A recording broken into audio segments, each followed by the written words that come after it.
महीना में ये साल के महीना में कोनो दुल्हा जाता रे परदेसी परदेश में ठीक ना भैया हो ना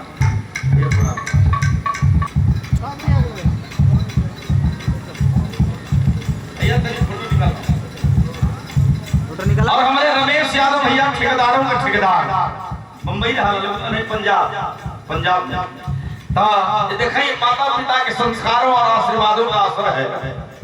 माता पिता का जब आशीर्वाद लगता है तो भगवान का भी लगता है। आप लोग पटनी गौरी करवा के दुल्हा परदेश जात हुआ किदा भैया दुल्हन कलश की राजा जी जात हुआ तो हर जतरा बना दे। पहले के जमाना में जब लोग परदेश जा जब तार अच्छी वाला जमाना रहा मोबाइल वाला ना रहा दुल्ही लोग दही दही अगुड़ करावे जतरा बनावे तभी से जमाना बदल जब खेसारी आ गए तो खेसारी भैया रोलन जाता रहा परदेश बलमुआ हमके घर में छोड़ के जाए से पहले खा ला लाली से रोटी बोल के हम जाने की बात से शाम के ये भैया इहो देखा नहीं रहा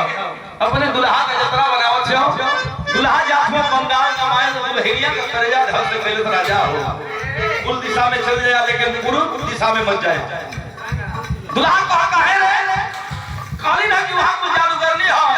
अगर बढ़िया पैसा कमाईबा तो ये राजा जी तो हर मौत भर ली हो हमारे राजा जी के हड़प लिया तो हम जीते जी मर जाए वेर जाओ तेरा राजा जी जाता रहा एक को जतरा बनौले ही एक को बाकी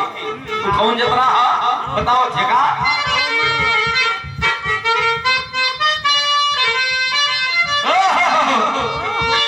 कहे कि जाता नी बहरा ए बलम जी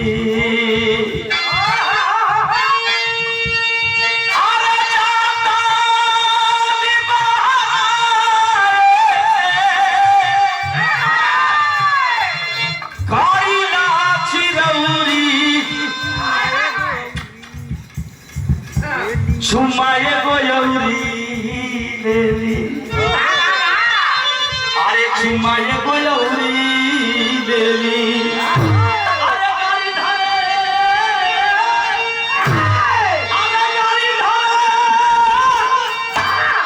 खातिन जान दौरी छुमाए गोयौरी देवी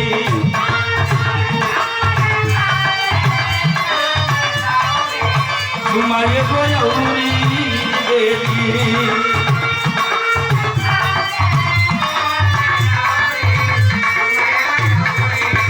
देखा भैया के दिल पर लगल है जंग बहादुर यादव मलाई वाले क्या कहना रस मलाई मलाई वाले क्या बात है भैया की ओर से जी 100 रुपए का आशीर्वाद बहुत बहुत प्राप्त करता हूँ कि तुम्हारे गोयौरी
चुमाए गोयौरी देवी अरे गाड़ी धरे खातिन जानी दौरी चुमाए गोयौरी देवी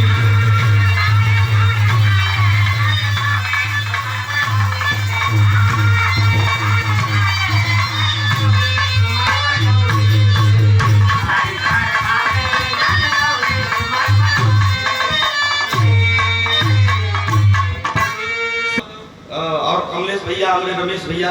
इन लोग के दरवाजे का नाम जरूर आप लोग देंगे। हमारे यूट्यूबर साथी है, बहुत प्यारे यूट्यूबर है हमारे भैया। बहुत बहुत प्रणाम करता हूँ, नमन करता हूँ। एक लाइक